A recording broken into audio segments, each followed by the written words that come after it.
சுவாயம் channel. இன்னைக்கு நம்ம பண்ண போற ரெசிபி என்னன்னு பாத்தீங்கன்னா ரொம்பவே டேஸ்டியான அதே சமயத்துல ரொம்ப மணமா இருக்கக்கூடிய வத்த புளி குழம்பு எப்படி செய்யறதுன்னு பார்க்கலாம் வாங்க.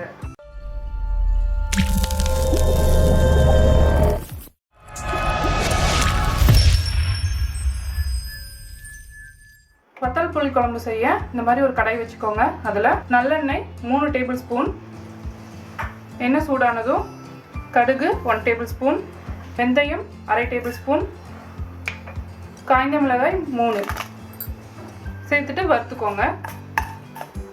சீரகம் 1 டேபிள் ஸ்பூன், கருவேப்பிலை ஒரு கொத்து சேர்த்துட்டு ஒரு முறை கலந்து வச்சுக்கோங்க. பூண்டு 10 பல், சின்ன வெங்காயம் 20 to 25, தக்காளி அரைச்சி விழுது, உப்பு 1 டேபிள் ஸ்பூன். இப்போ தக்காளி நல்லா வதங்கிடுச்சு. அடுப்பு லோ ஃப்ளேமில் வச்சுக்கோங்க. மஞ்சள் தூள் 1/2 டேபிள் ஸ்பூன், மிளகாய் தூள் 1.5 டேபிள் ஸ்பூன், குழம்பு மிளகாய் தூள் 1 டேபிள் ஸ்பூன், மல்லித்தூள் 1 டேபிள் ஸ்பூன் சேர்த்துட்டு நல்லா கலந்து விட்டுருங்க. அடுப்பு லோ ஃப்ளேம் வச்சுக்கோங்க, இல்லைன்னா கருகிடும் மசாலாம் நல்லா கலந்தாச்சு. அடுத்ததான் இதில் புளி தண்ணி 1 கப் சேர்த்துக்கோங்க. புளி தண்ணி பச்சை வாசனை போகிற வரைக்கும் நல்லா வதக்கிக்கோங்க. 1 கப் தண்ணி சேர்த்து இதை நல்லா கொதிக்க விடுங்க. நல்லா எண்ணெயெல்லாம் பிரிஞ்சு வந்திருக்கு. வெல்லம் ஒரு சிறிய துண்டு.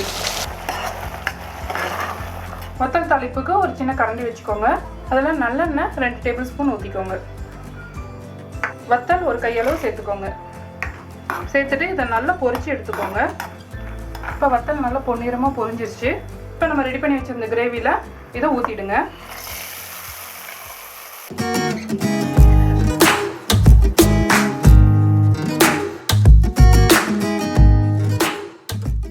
அவ்வளோதான், நம்மளோட சூப்பரான நல்ல மணமான வத்தப்புளி குழம்பு ரெடி ஆயிடுச்சு.